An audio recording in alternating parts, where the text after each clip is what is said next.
just to make sure I understand some of the basics here. So, Director Ratcliffe, you were a member of the Houthi PC small group signal chain, correct? I was. Yeah, and so were the Vice President, the Secretaries of State and Defense, the National Security Advisor, and Ms. Gabbard, correct? I believe so. I don't have a list of who was invited to be on. And so was national political reporter Jeffrey Goldberg, correct? I don't know that. Yes, you do. I don't know Jeffrey Goldberg, and I've already testified.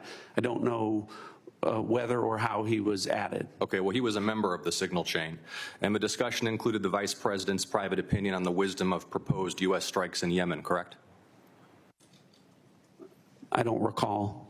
Vance, quote, I think we are making a mistake. I am not sure the President is aware of how inconsistent this is with his message on Europe right now. There was a strong argument for delaying this a month.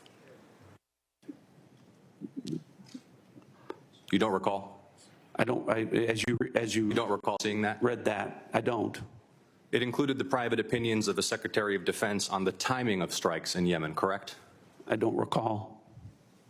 Director Ratcliffe, surely you prepared for this hearing today. You were part of a group of principals, senior echelons of the U.S. government, in now a widely publicized breach of sensitive information. You don't recall whether the Vice President opined on the wisdom of the strikes? That's your testimony today under oath?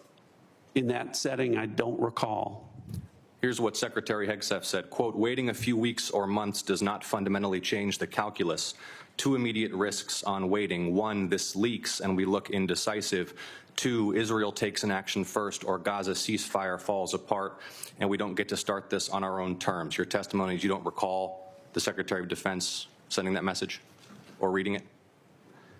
I recall there being an exchange. I don't recall the specifics as you're reading it.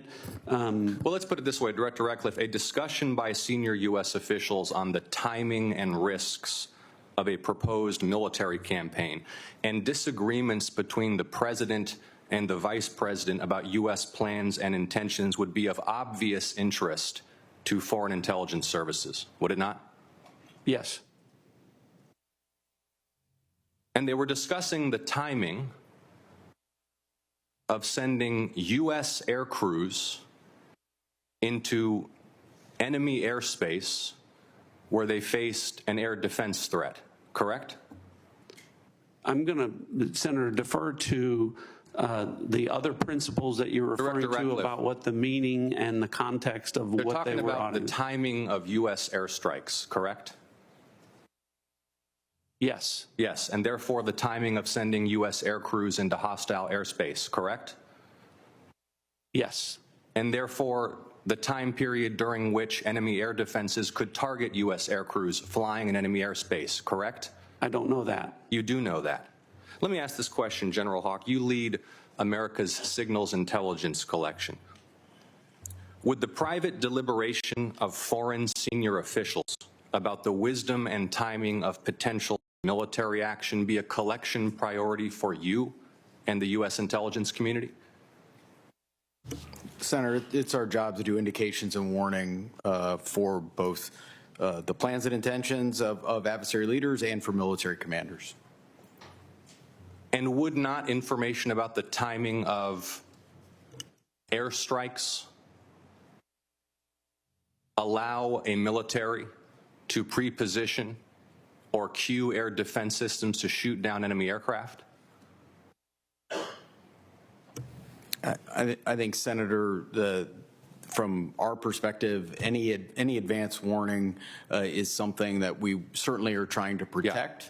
Director Ratcliffe, this was a huge mistake, correct?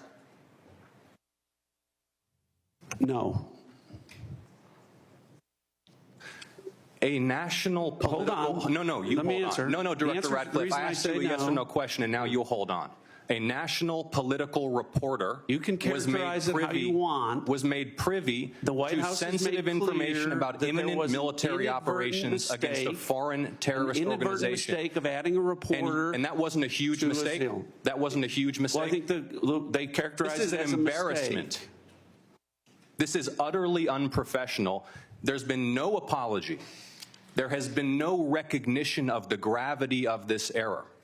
And by the way, we will get the full transcript of this chain, and your testimony will be measured carefully against its content. Thank you, Mr. Chairman.